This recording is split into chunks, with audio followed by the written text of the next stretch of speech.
एक उम्मीद सुनहरे ख्वाबों की जो आपने देख रखे हैं अपने बच्चों के लिए, सुनहरे कल की सूरत में। उस सुनहरे कल के लिए हम संवारते हैं आपके बच्चों का मुस्तकबिल। यूनिक ग्रुप ऑफ इंस्टीट्यूशन गुज़िश्ता 33 वर्षों से दिखा रहा है रास्तों को मंजिल, उम्मीद को रोशनी, इल्म से अमल की रवायत, बच्चों के रोशन मुस्तकबिल का ज़ामिन।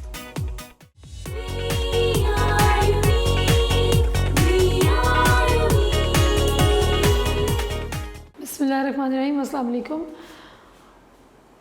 आज का लेक्चर जो है उसमें हम करेंगे numericals related to Charles law, और उसके बाद जो हमारा नेक्स्ट टॉपिक है role of intermolecular forces on physical state of matter, और अगर टाइम हुआ तो हम इवेपोरेशन को डिस्कस करेंगे। न्यूमेरिकल्स चार्ल्स लॉ के करने से पहले हम थोड़ा सा उसको रिवाइज़ कर लेते हैं। जो पिछले लेक्चर में हमने पढ़ा था, we read about absolute temperature or absolute zero. It is the temperature at which an ideal gas would have zero volume. और ये जो absolute temperature scale, it was discovered by Lord Kelvin. उसको Kelvin scale भी बोलते हैं, और इसकी value जो रेंज करती है from 0 Kelvin to 273 Kelvin।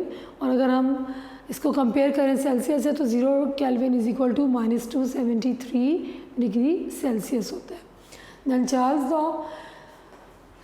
Charles was the scientist who studied the relationship between the volume and the temperature of the given mass of a gas at a constant pressure। और इसमें इसने क्या study किया था कि volume of the given mass of gas is directly proportional to the absolute temperature if the pressure is kept constant। Volume जो है temperature के डायरेक्टली प्रोपोर्शनल होता है अगर एब्सोल्यूट टेम्परेचर की अगर प्रेशर को कांस्टेंट रखा जाए। अगर टेम्परेचर इंक्रीज़ करेंगे तो वॉल्यूम भी इंक्रीज़ हो जाएगा, अगर वॉल्यूम इंक्रीज़ करें टेम्परेचर डिक्रीज़ करेंगे तो वॉल्यूम भी डिक्रीज़ हो जाएगा। और इसमें हमने इसकी मैथमेटिकल रिप्रेजेंटेशन पढ़ी थी, that was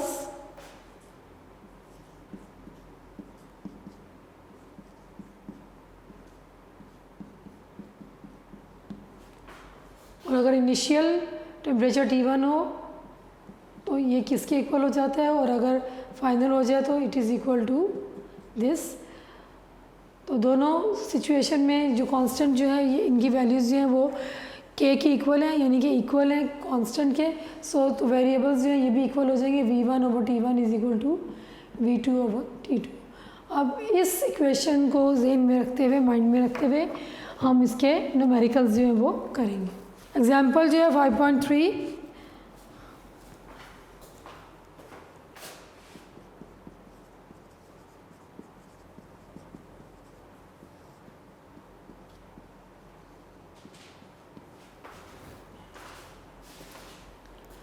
A sample of oxygen gas has a volume of 250 centimeter cube at -30 degree Celsius। Volume 250 centimeter cube, temperature -30 degree Celsius। If a gas is allowed to expand up to 700 centimeter cube at constant pressure, find out its final volume। V2 जो हमें given है that is 700 centimetre cube, we have to find out the T2। So सबसे पहले जो हमने यहाँ पे देखा है कि टेम्परेचर जो है हमें सेल्सियस में दिया हुआ है, तो इसमें जो लॉ हमने पढ़ा था उसमें हमने एब्सोल्यूट टेम्परेचर पढ़ा था, दैट जो है वो मुहैया किया जाता है केल्विन में। सो हम इसको किस में कन्वर्ट करेंगे, केल्विन स्केल में। तो -30 plus 273, it will be equal to 243 Kelvin।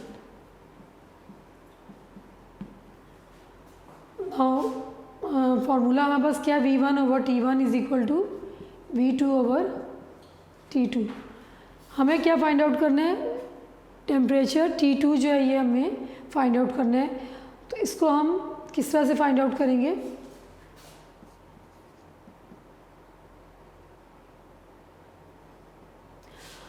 अच्छा इसको आसान करने के लिए आप, वैसे तो इजी है मैथ बच्चे पढ़ते हैं, लेकिन जिनका थोड़ा मैथ्स वीक होता है कि कैसे आ गया, इसको अगर हम यू लिख लें T1 over V1 is equal to T2 over V2, we have to find out this.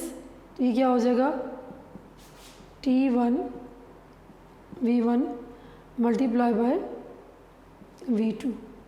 So T1 क्या है 243 ओवर V1 250 मल्टीप्लाई बाय 700।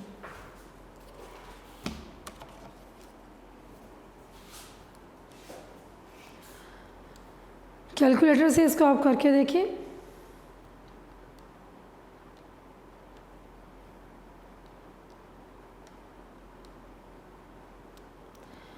ये आता है 680.4 केल्विन। सो जो टेम्परेचर की वैल्यू हमने कैलकुलेट की दैट इज़ 680.4 केल्विन। यहाँ हमने टेम्परेचर को सेल्सियस स्केल में दिया हुआ था, हमने इसको केल्विन में कन्वर्ट कर लिया। 243 केल्विन पे वॉल्यूम जो है 250 था, तो 700 वॉल्यूम कितने पे होगा 680.4, यानी कि वॉल्यूम इंक्रीज़ हुआ तो टेम्परेचर भी इंक्रीज़ हो गया। So this proves the Charles law कि क्या है कि volume is directly proportional to the temperature at constant pressure. Now दूसरी एग्जांपल 5.4। एग्जांपल 5.4,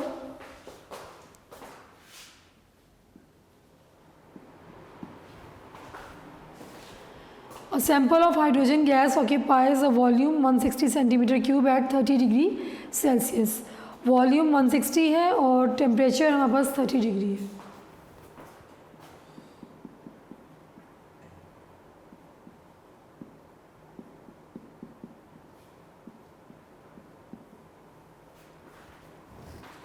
इसके बाद if its temperature is raised to 100 degrees Celsius, calculate what will be the volume if the pressure remains constant। Volume हमने calculate करना है और temperature हमारा हो गया 30 से 100, V2 फाइंड आउट करना है।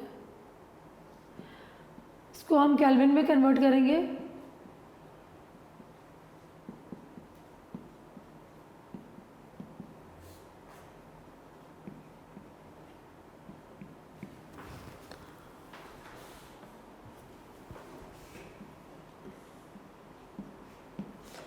अब आप इसको वैल्यूज़ को फॉर्मूले में लगाएं। V1 T1 is equal to V2 over T2, V2 is equal to V1 T1, ये यहाँ पे डिवाइड हो रहा है, उधर जाके क्या हो जाएगा मल्टीप्लाई।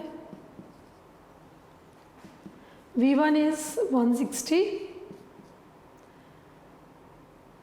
373 over T1 303।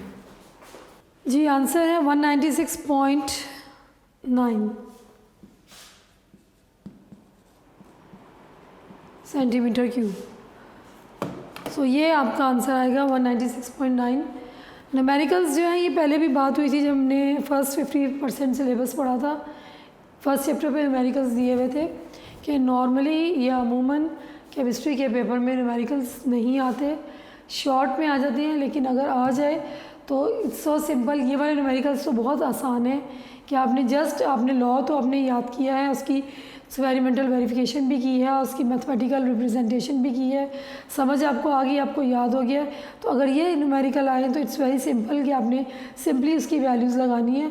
तो ये मार्क्स क्योरिंग होते हैं, मार्क्स गेनिंग होते हैं और इसमें टाइम भी कम लगता है। सो ये वाले न्यूमेरिकल्स तो मैं रिकमेंड करूँगी आप ज़रूर करें। अगर जो पहले चैप्टर के थोड़े से बच्चों को मुश्किल लगते हैं मोल्स वाले, हालांकि उसको भी अगर गौर से किया जाए तो फार्मूला एक ही है, जिसको कि दो फार्मूले जिसको कि वो चेंज कर लेते हैं, जो चीज़ फाइंड आउट करनी होती है उसके अकॉर्डिंगली हम उसको चेंज कर लेते हैं और उसको फाइंड आउट कर लेते हैं। लेकिन ये न्यूमेरिकल्स बहुत सिंपल है, सो इसको आप काइंडली साथ साथ कर लें तो ये आसानी है, मुश्किल नहीं है। नाउ जो नेक्स्ट टॉपिक है हमारा that is the role of intermolecular forces on physical state of matter.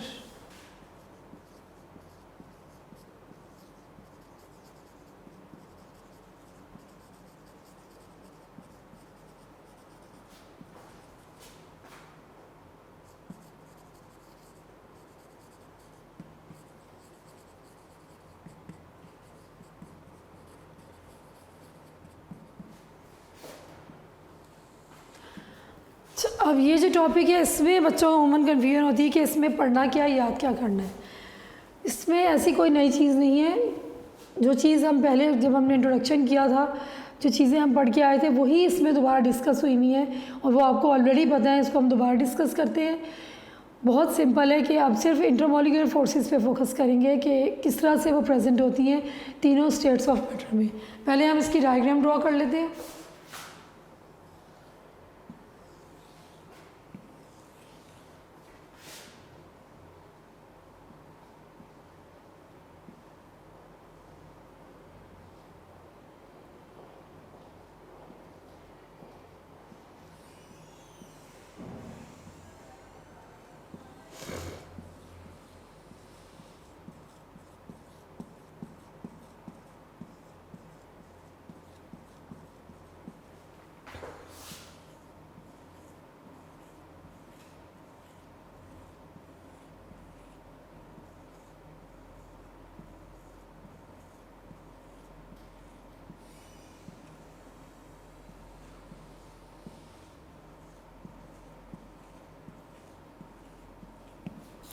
This is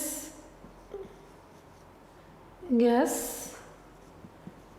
liquid and solid।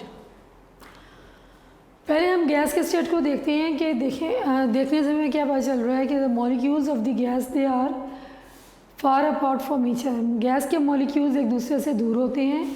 क्यों होते हैं? Because they have negligible forces of attraction or the forces of attraction between them are very very weak। negligible forces of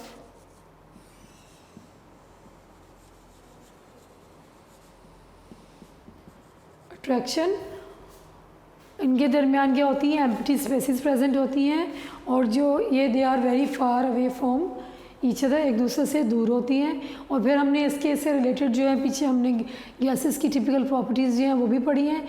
और pressure जो है it is the significant property of the gas के pressure अगर हम apply करें ये तो लेके मॉलिक्यूल्स जो हैं ये they are in a state of continuous motion, move कर रहे होते हैं। They occupy all available space और अगर किसी कंटेनर में होंगे तो they collide with each other और they also collide with the walls of the container. They exert pressure. और अगर हम गैस पे प्रेशर अप्लाई करें तो क्या होता है कि एम्प्टी स्पेसेस होने की वजह से molecules come closer together and they can be compressed and there volume can be decreased. और टेम्परेचर अगर हम इंक्रीज़ करें या डिक्रीज़ करें तो वॉल्यूम इंक्रीज़ और डिक्रीज़ हो जाता है। सो ये जो फोर्सेस इनमें बहुत वीक होती हैं या ना होने के बराबर होती हैं, तो इससे क्या होता है कि हमने इनकी जो प्रॉपर्टीज़ पढ़ी हैं that is related to pressure, volume and temperature के प्रेशर या टेम्परेचर को इंक्रीज़ करने या डिक्रीज़ करने से उसके वॉल्यूम पे क्या फ़र्क पड़ता है, ये हम पिछले टॉपिक्स में पढ़ के आए हैं। Then liquid as compare to the gases the intermolecular forces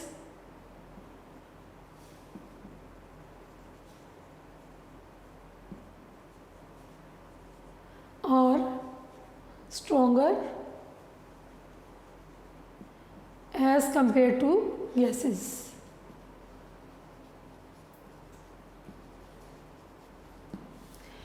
gas से अगर कंपेयर करें तो लिक्विड के मॉलिक्यूल्स के दरमियान जो फोर्सेस ऑफ अट्रैक्शन होती हैं these are very much stronger as compare to the gases. The molecules they are also in a continuous state of motion. Liquid के मॉलिक्यूल्स जो हैं वो भी मूव कर रहे होते हैं। दे पोजेस काइनेटिक एनर्जी और due to these forces of attraction जो प्रॉपर्टीज़ जो हैं लिक्विड की उन पे इफेक्ट पड़ता है। For example evaporation, diffusion, boiling point, freezing point, इन इंटरमॉलिक्यूलर फोर्सेस की वजह से जो फिज़िकल प्रॉपर्टीज़ हैं लिक्विड की वो इफ़ेक्ट होती हैं, जो कि हम आगे पढ़ेंगे अगले टॉपिक्स में। Then solid has more stronger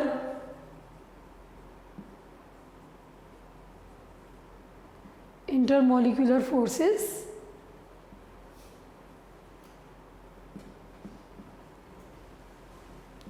as compared to liquids। and their molecules they are arranged in a 3-dimensional pattern. और क्या होता है कि ये they are hard, rigid और ये denser होते हैं.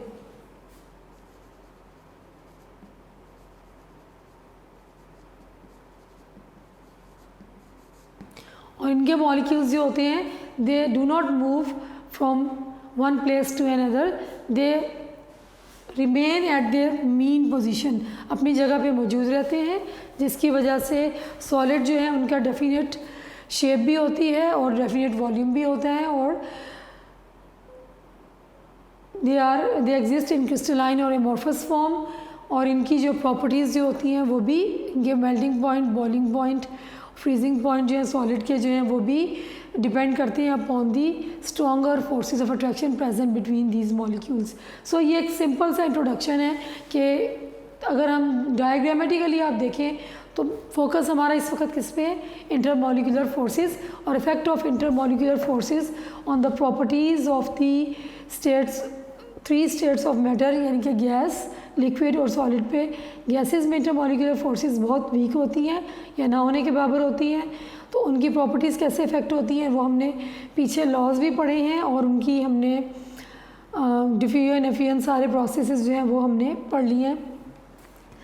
कंप्रेसिबिलिटी, डेंसिटी, मोबिलिटी सब हमने डिस्कस किया. दैन लिक्विड जो है इनमें इंटरमॉलिक्यूलर फोर्सेस जो होती हैं very stronger as compare to that of the gases, और they highly effect their boiling point, melting point, process of evaporation, diffusion. Similarly solid में सबसे ज़्यादा स्ट्रॉन्ग फोर्सेस ऑफ अट्रैक्शन होती है, they are much more stronger than liquid and gases, और ये भी उसकी फ़िज़िकल जो प्रॉपर्टीज़ होती हैं उनको इफ़ेक्ट करती हैं. नाउ अब हम पढ़ेंगे the process of evaporation.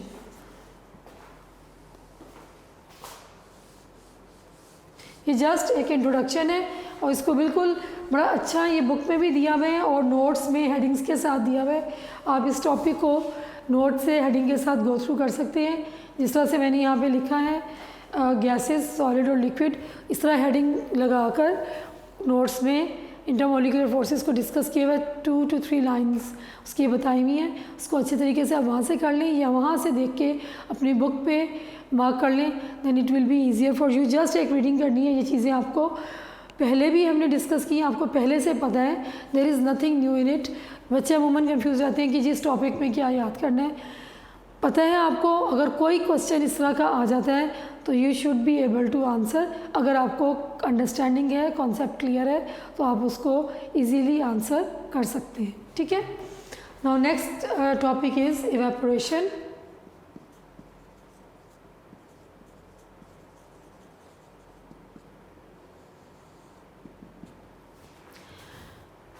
Evaporation is a process by which a liquid it is changed into a gaseous state. वो प्रोसेस जिससे कि लिक्विड जो है गैशियस स्टेट में कन्वर्ट हो जाए, गैस फेज में चला जाए, that process is known as evaporation. So evaporation it is defined as the process of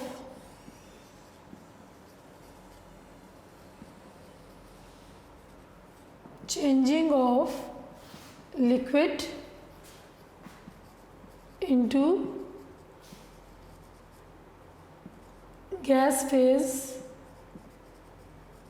is called evaporation. Liquid का गैशियस स्टेट में कन्वर्ट होने के प्रोसेस को हम क्या बोलते हैं? Evaporation. And it is the opposite of the condensation. This process is opposite to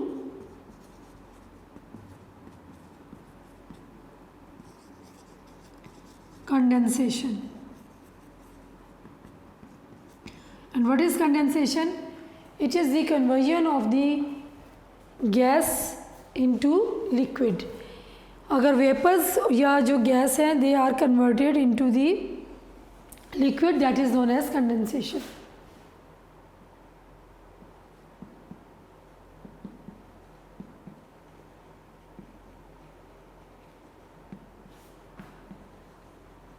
gas into liquid. ये एक दूसरे के ऑपोजिट हैं। अगर लिक्विड स्टेट गैशियस स्टेट में कन्वर्ट हो रही है, that process is known as evaporation. और अगर गैसियस स्टेट कन्वर्ट हो रही है लिक्विड में, तो उसको हम क्या बोलते हैं? कंडेंसेशन। ये प्रोसेस नॉर्मली कॉमन जो ऑब्जर्वेशन है हमारी, ये होता रहता है। जो लिक्विड जो है they keep on evaporate at all temperatures. जैसे कि आप देखिए आजकल रेनी सीज़न है, बारिश होती है, बहुत ज़्यादा बारिश होती है।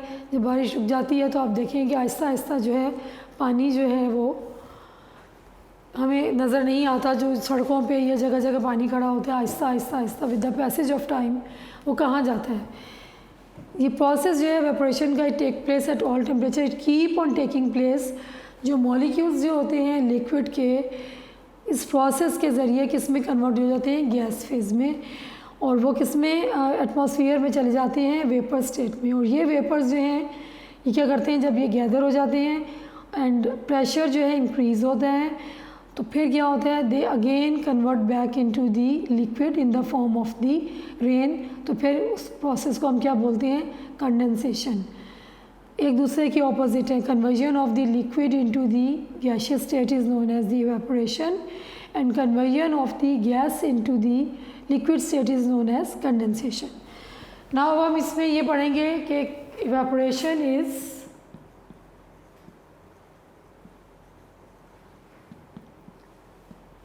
endothermic process.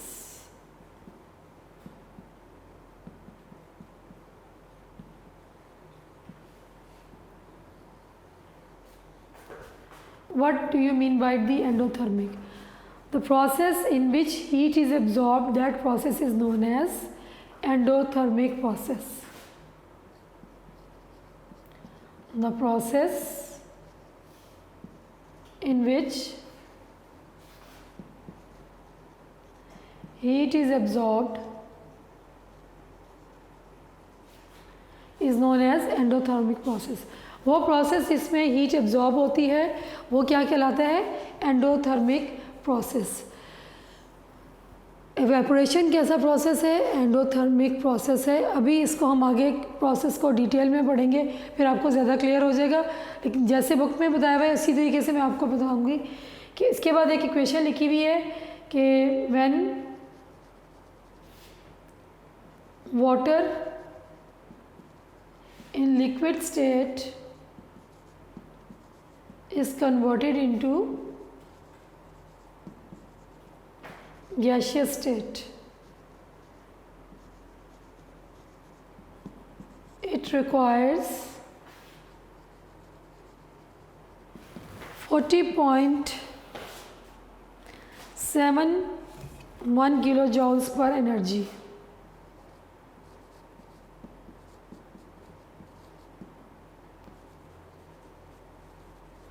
क्वेश्चन बुक में लिखी हुई है आपके वाटर, यहाँ पे लिक्विड स्टेट जब ये कन्वर्ट होता है गैसियस स्टेट में तो कितनी एनर्जी रिक्वायर होती है? 40.71 किलो जूल्स पर मोल।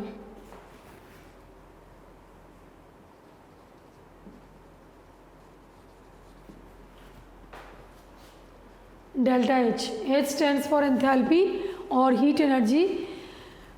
कितनी एनर्जी चाहिए होती है जब वाटर ने कन्वर्ट होना है वेपर्स में या गैसियस स्टेट में? 1 mole of liquid water when convert into the 1 mole of gaseous state या वेपर स्टेट में, तो कितनी एनर्जी चाहिए होती है? 40.7 किलो जूल्स पर मोल एनर्जी जो है वो चाहिए होती है। 40.7 किलो जूल्स एनर्जी चाहिए होती है 1 मोल ऑफ लिक्विड वाटर को 1 मोल ऑफ गैसियस स्टेट में कन्वर्ट करने के लिए।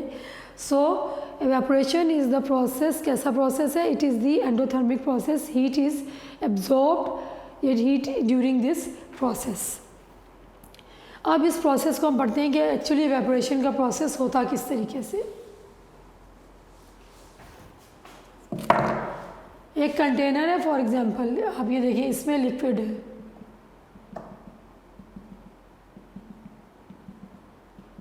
ये ओपन जो है पड़ा हुआ कंटेनर, ये कवर्ड नहीं है ऊपर से, इसको आप रख दें 3-4 दिन में, आप इसका यहाँ पे एक मार्क लगा दें, इसके आप लेवल को नोट करें।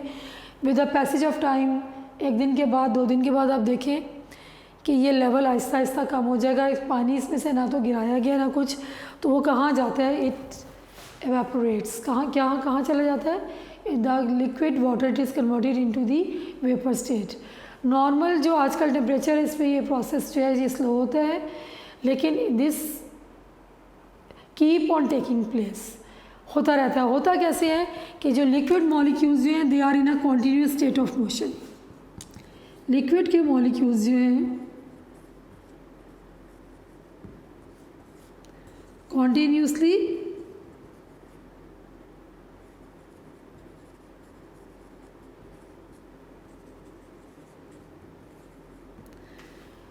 क्यों होते हैं continuous state of motion? They possess kinetic energy, they possess kinetic energy, और वो कॉन्टीन्यूसली मूव कर रहे होते हैं, इनमें काइनेटिक एनर्जी होती है। तमाम मॉलिक्यूल्स जो हैं उनकी क्या होती है, they have average kinetic energy, ठीक है, they are moving with average kinetic energy. अब क्या होता है, this some molecules they possess more than average kinetic energy. कुछ मॉलिक्यूल्स जो होते हैं उनकी एनर्जी जो है, क्योंकि कॉन्टीन्यूसली मूव कर रहे होते हैं, they are colliding with each other, उनकी kinetic energy average kinetic energy से ज़्यादा हो जाती है। तो जिन मॉलिक्यूल्स की काइनेटिक एनर्जी एवरेज से ज़्यादा हो जाती है, they start escaping from the surface, वो सरफेस पे से एस्केप होना शुरू होते हैं और किस में कन्वर्ट हो जाते हैं, वेपर्स में।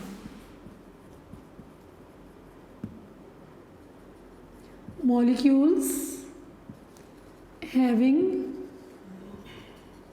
मोर kinetic energy than average, these molecules they start converting into the vapors। ये किस में कन्वर्ट होना शुरू होते हैं, वेपर स्टेट में कन्वर्ट होना शुरू होते हैं।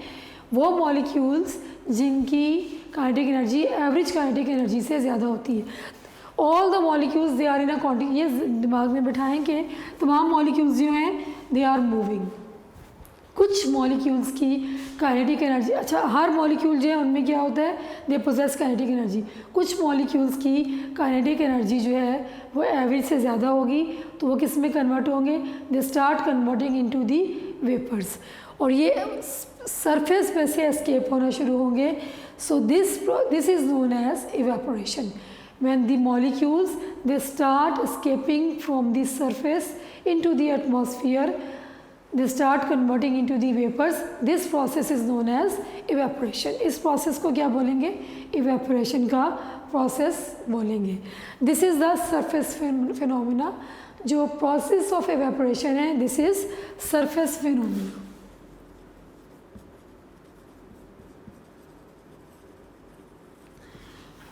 क्या मतलब है इसका, कि मॉलिक्यूल्स जो है वो सरफेस पे एस्केप कर रहे हैं, यहाँ दरमियान से या एंड से नहीं कर रहे। वो मॉलिक्यूल्स जिनकी काइनेटिक एनर्जी एवरेज से ज़्यादा होगी वो सरफेस पे आएंगे and they start escaping from the surface. और Aahista Aahista with the passage of time, ये जो इसमें हमने लिक्विड या वाटर लिया था इसका वॉल्यूम कम होता जाएगा। क्यों? Because it is converted into the vapours, और ये कहाँ चला गया है, एटमॉस्फेयर में। So this process is known as evaporation. कैसे होता है इवेपोरेशन का प्रोसेस? इवेपोरेशन का प्रोसेस कैसे होता है, ये इस तरह से होता है कि मॉलिक्यूल्स जो होते हैं लिक्विड के, they are in a continuous state of motion, they possess kinetic energy, उनमें काइनेटिक एनर्जी होती है। All molecules have average kinetic energy, but there are some molecules which have more than average kinetic energy। वो molecules जिनकी kinetic energy average से ज़्यादा होगी, they come to the surface and they start escaping into the atmosphere and the process is known as evaporation। और इस process को हम क्या कहेंगे, evaporation कहेंगे। और ये क्या है, surface phenomena है, surface पे से होता है। It occurs at all temperature। It occurs eight all temperature.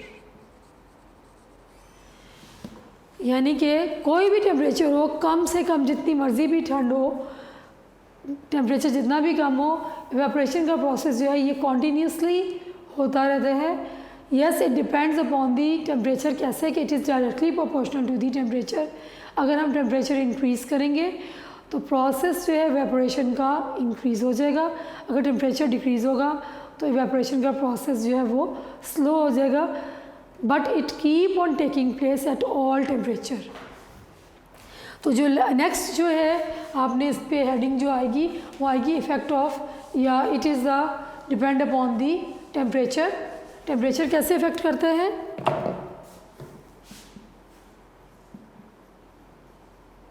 Effect of temperature, evaporation occurs at all temperatures. By increasing the temperature, the process of evaporation can be increased, और temperature decrease करने से process जो है वो decrease हो जाता है। But it keep on taking place at all temperatures. उसके बाद इवेपोरेशन कॉजेज़ कूलिंग। कैसे कूलिंग इफेक्ट प्रोड्यूस होता है इवेपोरेशन से?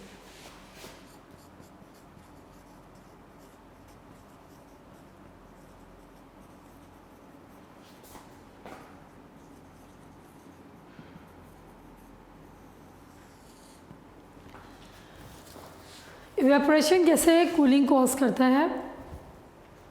अगर आप नहा कर आते हैं तो आप देखते हैं कि आप बाहर आएँ, फ़ैन ऑन करें या वैसे ही, तो आपको कुछ थोड़ी देर के लिए आपको बहुत अच्छा महसूस होता है।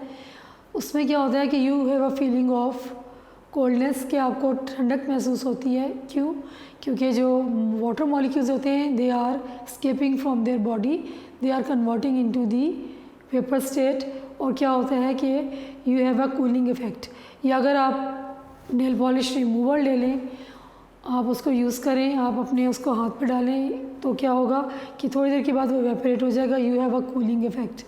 ये कूलिंग सेंसेशन या कूलिंग इफ़ेक्ट क्यों प्रोड्यूस होता है? ये ऐसे होता है कि वाटर जो मॉलिक्यूल्स जो होते हैं लिक्विड के,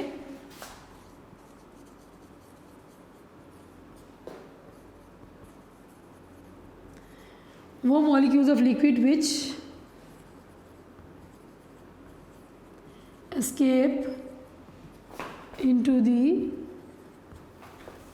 atmosphere, जो कि एटमॉस्फेयर में जाते हैं, वेपर्स में कन्वर्ट होते हैं। ये कौन से मॉलिक्यूल्स होते हैं? हमने पहले पढ़ा है प्रोसेस में, ये वो मॉलिक्यूल्स होते हैं जिनकी काइनेटिक एनर्जी बाकी मॉलिक्यूल्स से ज़्यादा होती है। वो मॉलिक्यूल्स किस में कन्वर्ट होते हैं? वो वेपर्स में कन्वर्ट होते हैं। दे escape into the atmosphere। ये कैसे escape करते हैं? They absorb the energy from the surroundings। They absorb energy from the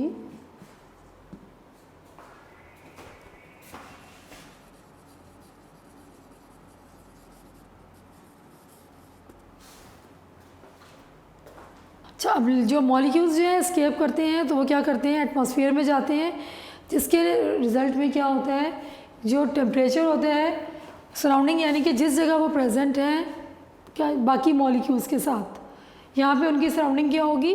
जो बाकी मॉलिक्यूल्स प्रेजेंट हैं वो उनकी सराउंडिंग होगी। वो क्या करेंगे कि उनकी एनर्जी एब्जॉर्ब करेंगे। As a result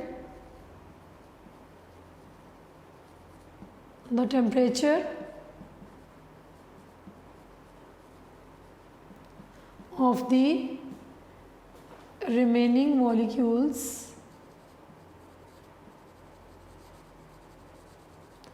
fall down। वो क्या हो जाएगा? कम हो जाएगा। जो बाकी मॉलिक्यूल्स जो होंगे उनका टेम्परेचर, क्योंकि इनकी एनर्जी इंक्रीज़ हो गई।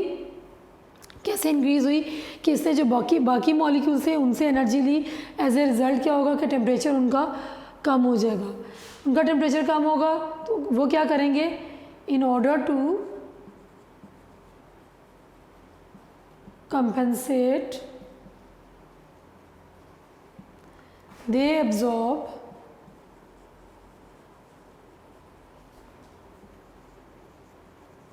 Energy from the surroundings. कि ये जो यहाँ लिखा है इसको आप यहाँ शिफ्ट कर लें, ये कन्फ्यूजन ना हो आपको।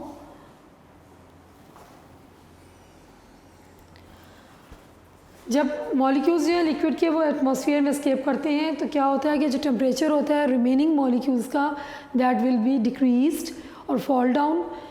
अब क्या होता है, as to compensate the temperature क्या करते हैं ताकि उनकी एनर्जी इंक्रीज़ हो और वो भी वेपर्स में कन्वर्ट हों, वो भी एस्केप हों। They absorb energy from the surroundings. वो एब्जॉर्ब एनर्जी कहाँ से एब्जॉर्ब करते हैं, सराउंडिंग्स में से। As a result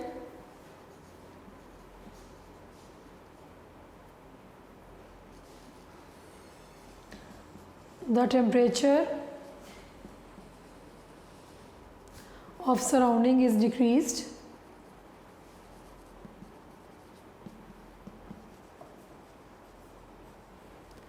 and we have a cooling effect। जैसे कि अगर नेल पॉलिश रिमूवर या हम कोई एसीटोन या इथेनॉल या कोई भी चीज़ हाथ पे डालें तो वो जब इवेपोरेट होगा तो we have a cooling sensation. तो वो जो मॉलिक्यूल्स जो होते हैं they absorb energy of our hand, जो हमारी बॉडी की एनर्जी होगी वो एब्जॉर्ब करेंगे और they escape into the environment. उनकी काइनेटिक एनर्जी इंक्रीज़ होगी एंड दे स्टार्ट एस्केपिंग और वो किस में कन्वर्ट होंगे, वेपर्स में। तो as a result the temperature of the body drops, इसकी वजह से हमें कूलिंग इफेक्ट आता है। या नहाने के बाद भी ऐसे ही होता है कि जो लिक्विड मॉलिक्यूल्स जो होते हैं they absorb energy from our body और वो एस्केप होते हैं एनवायरनमेंट में या एटमॉस्फेयर में वो जाते हैं। तो क्या होता है कि हमारी जो बॉडी का एनर्जी जो टेम्परेचर है वो ड्रॉप हो जाता है because these molecules they have taken heat energy from our body. तो जो बाकी मॉलिक्यूल्स होंगे वो क्या करेंगे, वो एब्जॉर्ब करेंगे एनर्जी सराउंडिंग से। सराउंडिंग क्या होगी, हमारी body. That's why we have a feeling of coldness या हमें कूलिंग इफेक्ट हमारी बॉडी में प्रोड्यूस होता है। सो एवेपोरेशन का प्रोसेस जो है हमने किया है। एवेपोरेशन क्या है, it is the process by of conversion of the liquid into the gaseous phase, this is known as the evaporation. और इसका जो ऑपोजिट है that is the condensation which is the conversion of the gaseous state into the liquid state. उसके बाद this process is an endothermic process. In this process heat is absorbed when 1 mole of the liquid water it is converted into the gaseous state। 40.7 kilojoules per mole energy is required। इसके बाद process क्या होता है, in the process of evaporation how it occurs, the molecules of the liquid they are in a continuous state of motion, they possess kinetic energy। all the molecules they possess average kinetic energy, but there are some molecules which have more than average kinetic energy, they come to the surface and they escape into the atmosphere, they convert into the vapor and this is known as evaporation। it occurs at all temperatures। ये surface phenomena है, surface पे से होगा। by increasing the temperature the rate of evaporation is increased and by decreasing the temperature the rate of evaporation is decreased। फिर how evaporation causes cooling, the molecules when escape from the surface they absorb energy, as a result the temperature of the remaining molecules is decreased। अब क्या करते हैं वो molecules, they absorb to compensate that temperature, that energy, they absorb the energy from the surrounding। this is the reason that evaporation causes cooling। so ये जो जिस तरह से हेडिंग्स के अकॉर्डिंगली पढ़ा, पहले डेफिनेशन, फिर एंडोथर्मिक प्रोसेस, उसके बाद प्रोसेस होता कैसे है, then effect of temperature and then evaporation causes cooling. हमारे पास पहले डेफिनेशन की हेडिंग आ गई, endothermic process 2, then process 3, then temperature 4 और देन कूलिंग 5। ये 5 हेडिंग्स को के अकॉर्डिंगली अगर आप हर पैराग्राफ पे हेडिंग लगा लें, इसको पढ़ें तो ये हो जाते हैं आपके 5 शॉर्ट क्वेश्चंस। और 5 शॉर्ट क्वेश्चंस होंगे तो ये एक लॉन्ग आपका क्वेश्चन जो है वो रेडी हो जाएगा।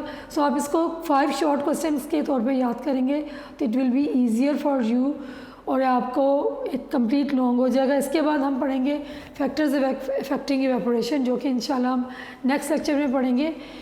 यहाँ तक आप इसको as a 5 short question answer याद करें। एवेपोरेशन कंडेंसेशन की डेफिनेशन, फिर it is an endothermic process, उसमें वो इक्वेशन जो वैल्यू दी हुई 40.71 किलो जूल्स पर मोल, उसको आपने याद करना है, वो MCQs में आ जाता है। फिर प्रोसेस की हेडिंग लगाएं, प्रोसेस होता किस तरीके से है, फिर टेम्परेचर का क्या इफेक्ट होता है, देन